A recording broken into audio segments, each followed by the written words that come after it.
and Friends, Day of the Diesels, a Little Golden Book. Illustrated by Tommy Stubbs.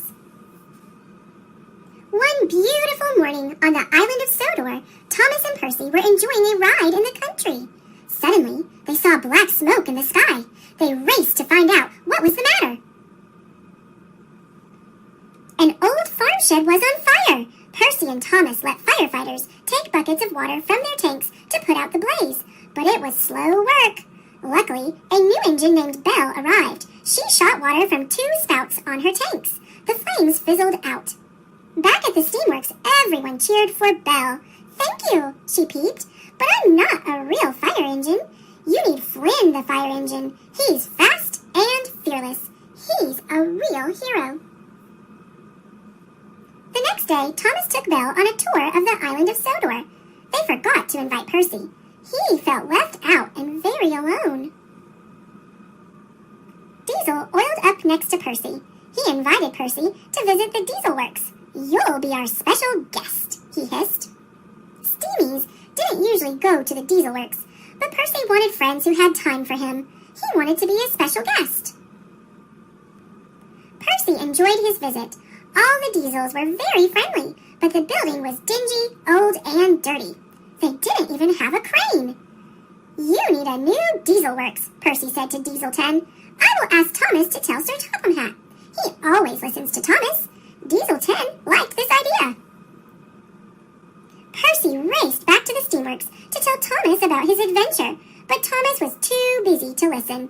Flynn, the fire engine, had arrived, and Thomas was showing him around Sodor. That night, Percy saw something that really troubled him. Flynn was in Percy's berth at Tidmouth Sheds. Percy decided not to stay where he wasn't wanted. Percy puffed to the Diesel Works. He brought Kevin because he knew the Diesels didn't have a crane. "We'll both be needed at the Diesel Works," Percy peeped. The next morning, Percy told the Steamies where he had been all night. Everyone was amazed. Percy asked Thomas if he could help the Diesels get a new Diesel Works. They chugged off together to talk to Diesel 10. But Diesel 10 no longer wanted Thomas's help. "We're going to take over the Steamworks," said Diesel 10. "We want you to lead us, Percy." Percy felt grander than Gordon. He and the Diesels rolled away, leaving behind a very angry Thomas. But when they reached the Steamworks, the Diesels wouldn't listen to Percy. "The Steamworks is ours," Diesel 10 roared, "and we're not giving it back." To make matters worse, Percy discovered that Thomas was being held prisoner at the Diesel Works. Percy hurried to help Thomas. As he screeched to a stop, sparks flew from his wheels. Some oily rags caught fire, and flames spread across the Diesel Works. Percy knew he needed Flynn's help. He found the bold red engine, and together they rushed back to the Diesel Works. Flynn put out the fire, while Percy saved Thomas.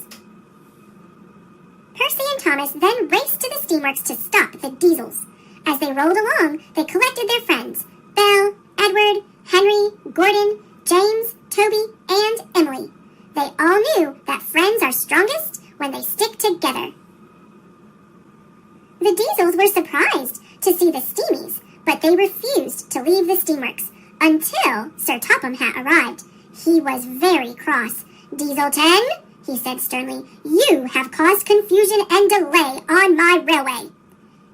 "It was always my plan to build a new Diesel Works," Sir Topham Hatt explained, "but everything takes time. Now the Diesels and the Steamies must work together to build a new Diesel Works."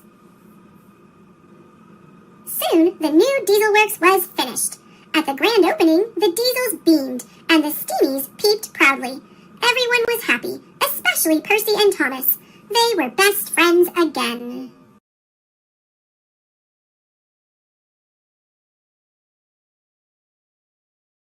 Thanks for watching. Click subscribe